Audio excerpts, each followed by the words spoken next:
Haumitakopi, Pilamiayalo, Donald Warne Machiapi, Prejuta Wichasha Lakota Machiapi.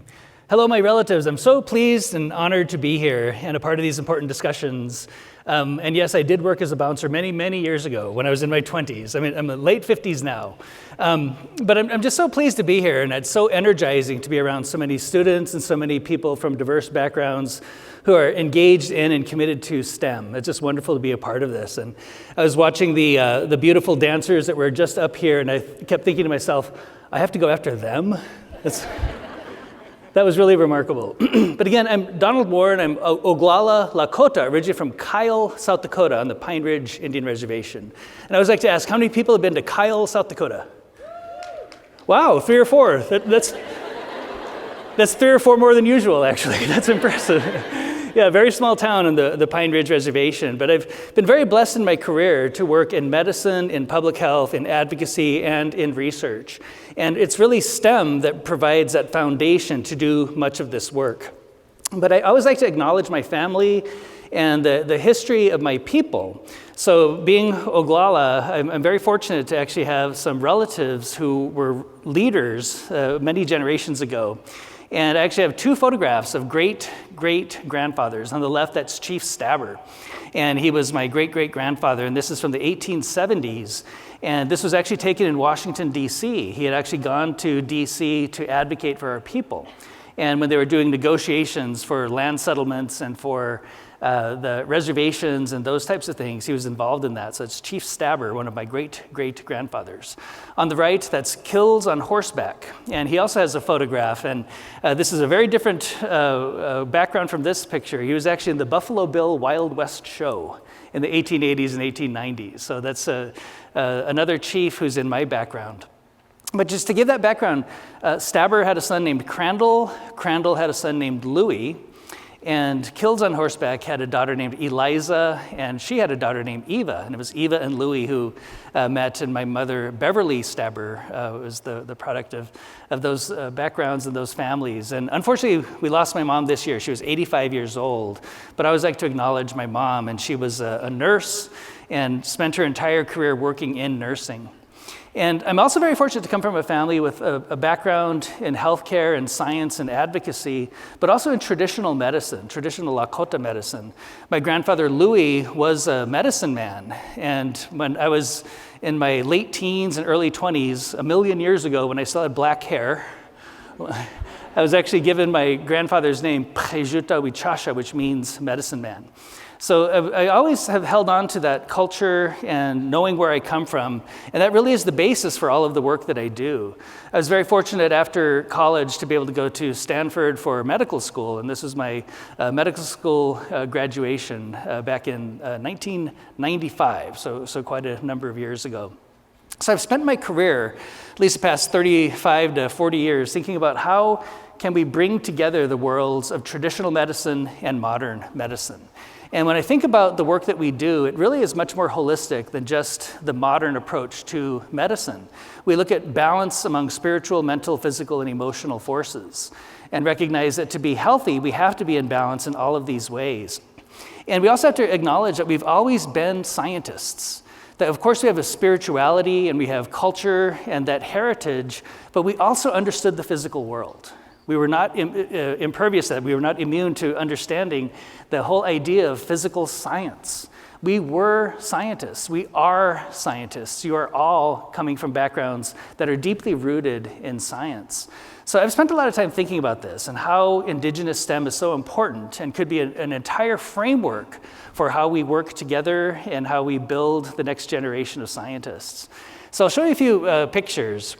This is from Guatemala, and this is an ancient Mayan city. And some of you may have seen these before. There's been some good documentaries about the ancient Mayan cities. And at the time these cities were thriving, they were much larger than any city in Europe or any other part of the world. So the original engineers and technologists who developed these mega cities were Indigenous Americans at that time. And we don't always learn that or understand that. This is a picture of a willow tree. Anybody know what medicine comes from willow bark? People know this now. Aspirin comes from willow bark. So we've been using willow bark tea for thousands of years, and then Bayer discovered it Now it's a modern medicine, right? So quite often I get asked, are there any hospitals in the United States that are doing an effective job at integrating traditional indigenous medicine? And my answer is yes, every single one of them, right?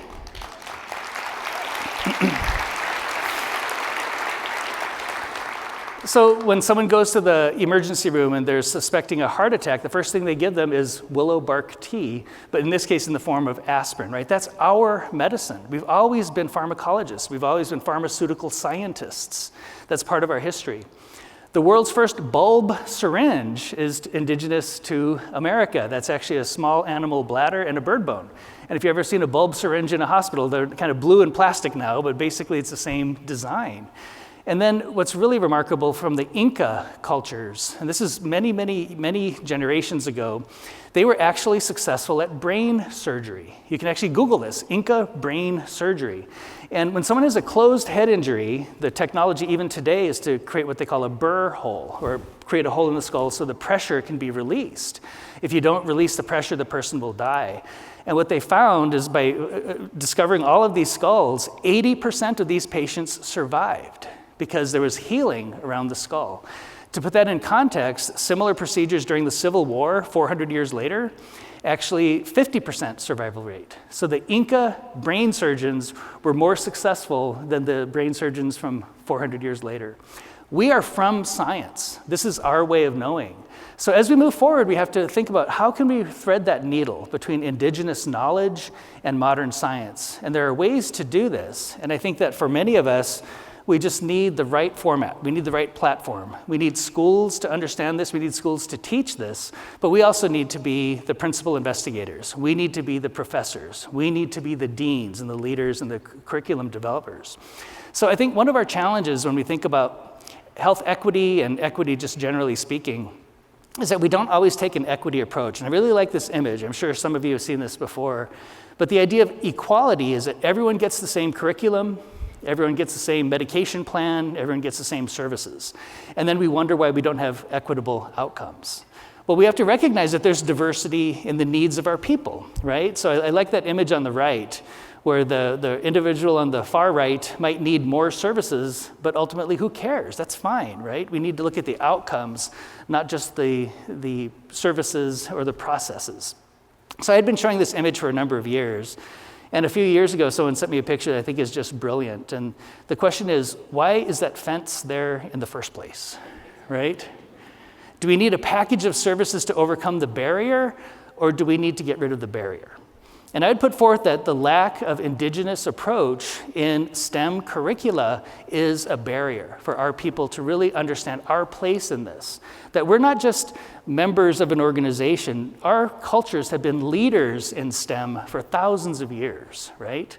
So I've been very fortunate in my own career. We established the world's first PhD in Indigenous Health at University of North Dakota. And we've just matriculated our 5th cohort of students, 70 students matriculated.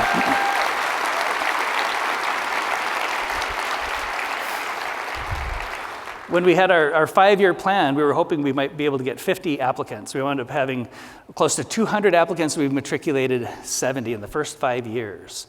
The other thing we need to think about is that there's so much of modern medicine that has indigenous roots, not just aspirin, but even the entire field of osteopathic medicine. You might know you can become an MD or a DO, Doctor of Osteopathic Medicine. The father of osteopathic medicine, A.T. Still, is from Missouri, and he learned osteopathic medicine from the Shawnee and Oto Indians in Missouri. The entire field is actually indigenous medicine. So wouldn't it be wonderful if one day we actually had residency options and fellowship training options to become a certified indigenous medicine provider? That should be part of our future too as we integrate. And then one very exciting thing that I'm working on right now is developing an indigenous school of medicine. Think of that.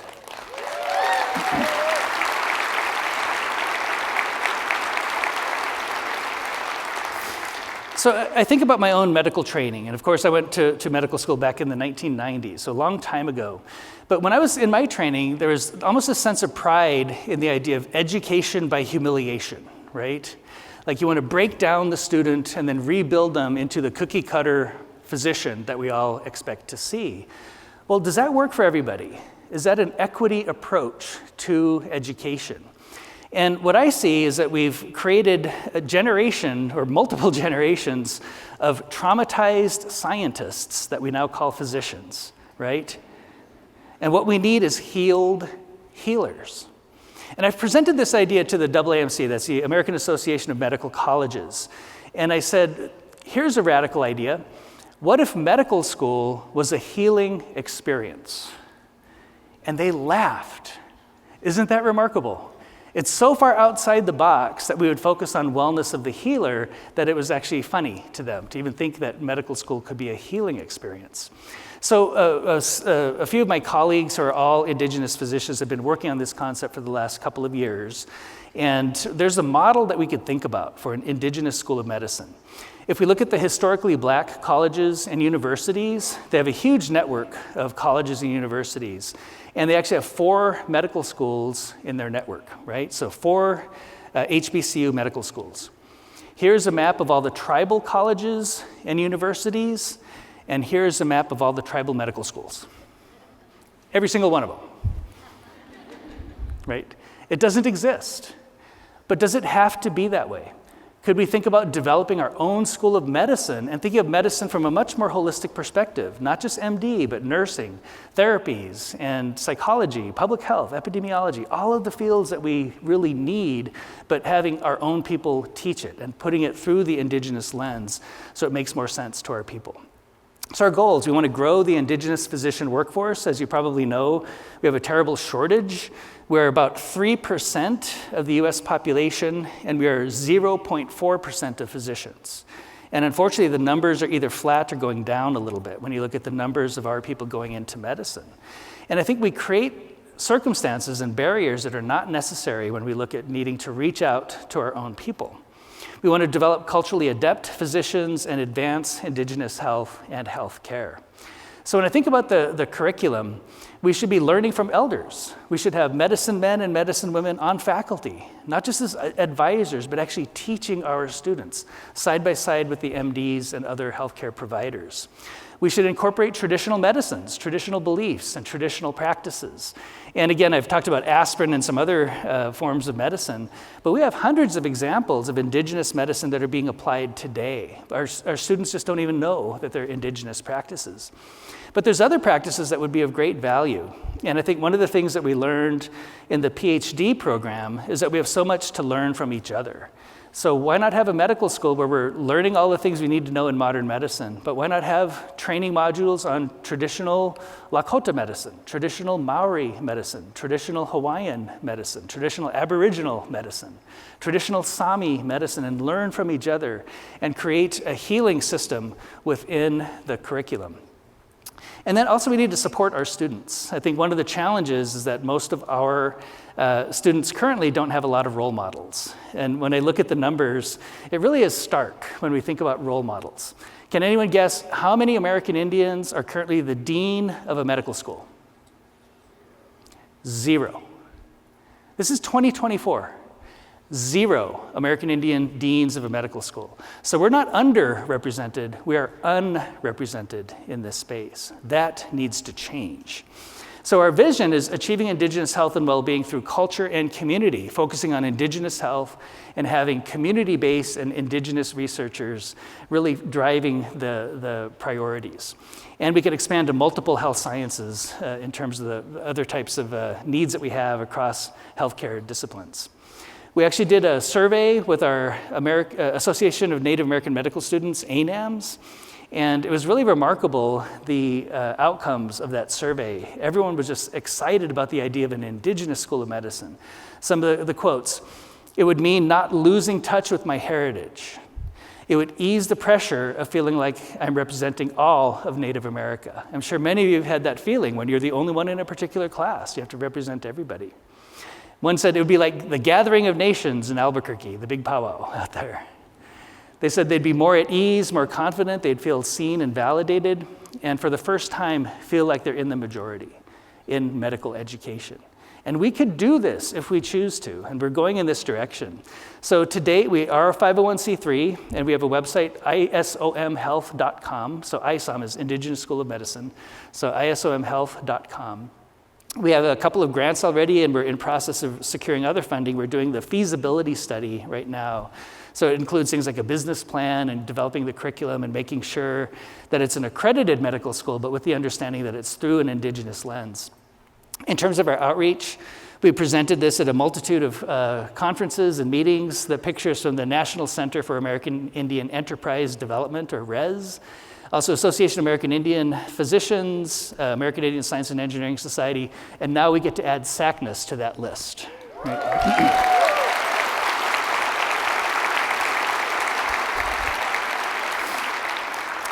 So this is the future we envision, one generation away. And what I was taught from a very young age, and again, just being so blessed to come from a family with a lot of traditional healers, is that we're taught to think about future generations. It's not just about ourselves, it's not just about our contemporaries, but what type of world are we leaving behind for the future? And I really believe that one generation away, we could change medical education. We could focus on healing the healers. We could have land-based healing. We could incorporate traditional culture and ceremony into the curricula. We could focus on understanding the tremendous contributions our people have had in medicine, in STEM, and all of the sciences. And I really believe that one generation away, we could make a huge impact should we choose to go this direction. And I also know that as we move forward and we build the school and perhaps multiple campuses, I have presented this internationally, and people in New Zealand, Australia, and Canada want a campus of ISOM, Indigenous School of Medicine. Wouldn't it be wonderful to have a network of campuses in the future, of a safe place for us to go to medical school, learn how to become healers, but come out at the end of that training as healed and balanced healers, not just simply traumatized scientists. And you know what we're going to need? A whole heck of a lot of faculty. So I look out around here and I see all of these young people learning STEM, being involved in SACNAS, being involved in your own education. Wouldn't it be wonderful if we could all join faculty and actually lead this effort to improve outcomes for all of our peoples? I'll put this up here just for a little bit. If you want to learn more, we have our website, and you can get more information from ISOM, Indigenous School of Medicine, if that's something that you're interested in doing. And I always like to end with a quote from one of my ancestors, Black Elk, and he was a Lakota traditional healer from many years ago, and he said, "Of course it was not I who cured. It was the power from the outer world, and the visions and ceremonies had only made me like a hole through which the power could come to the two-leggeds. If I thought that I was doing it myself, the hole would close up and no power could come through." And what he's talking about is humility. And as soon as he believes he owns the healing power, he loses his access to it. And that isn't the core value that I learned in medical school. You probably won't be surprised, but the core value at Stanford Medical School is not humility. That's probably not a surprise, right? But I think about my own experience. Every time I would walk into that exam room, I would think to myself, what an honor that this patient would allow me to be a part of their healing process. Every class that I taught, I would think to myself, for students, what an honor that they would allow me to be a part of their educational process. And I mean this very sincerely. I'm so deeply honored to be here with you today at SACNAS and our final day of this wonderful conference, and how deeply honored I am that you would allow me to be a part of this discussion. Pilama yayalo, mitakuye oyasi. Thank you all very much.